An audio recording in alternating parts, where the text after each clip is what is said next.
A point charge plus Q is placed at the origin, एक plus Q charge को origin पे रखा जाता है।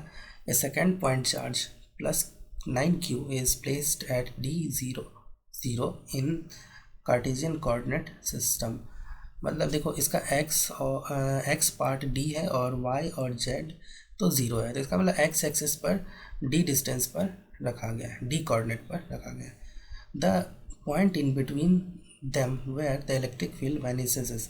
तो पूछा जा रहा है कि बीच में, दोनों के बीच में ऐसा कौन सा पॉइंट है जहाँ पर कि इलेक्ट्रिक फील्ड 0 है। तो लेट अस ड्रॉ दिस, केवल x एक्सिस ड्रॉ करने का ज़रूरत है। तो ये मान लेते हैं ऑरिजिन, और यहाँ पर एक चार्ज है प्लस q और एक प्लस 9q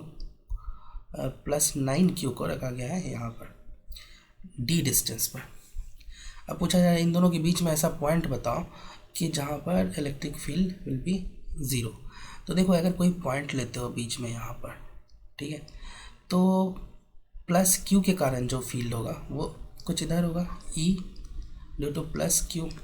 अब इसी पॉइंट पर प्लस 9q के कारण जो फील्ड होगा कुछ इस डायरेक्शन में होगा, है ना, तो E ड्यू टू 9q। अब देखो ये दोनों फील्ड क्या है, अपोजिट डायरेक्शन में, और डेट इज़ वाई जो होता है ना, ये दोनों एक दूसरे को कैंसिल कर देगा।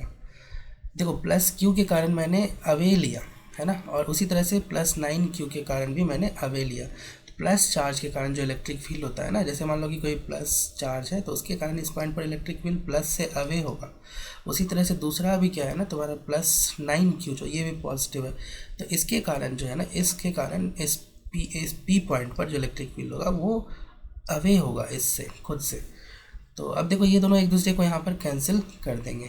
कैंसिल करने के लिए ज़रूरी है कि electric field due to plus q is equal to electric field due to 9q। दोनों का मैग्नीट्यूड क्या होना चाहिए ना, इक्वल होना चाहिए।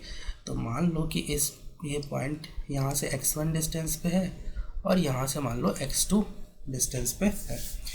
तो electric field due to plus q क्या लिखोगे, KQ by x1 square equals to K 9q by x2 square.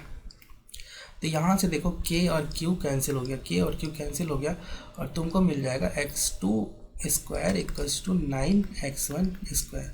यहाँ से x2 आ जाएगा तुमको 3x1, है ना। हमें केवल पॉजिटिव वैल्यूज़ कंसीडर करना है यहाँ पर।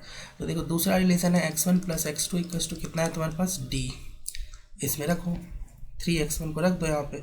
तो इसमें जैसे ही 3x1 रखोगे तो ये हो जाएगा तुम्हारा 4x1 इक्वल्स टू d। तो देखो x1 equals to d by 4।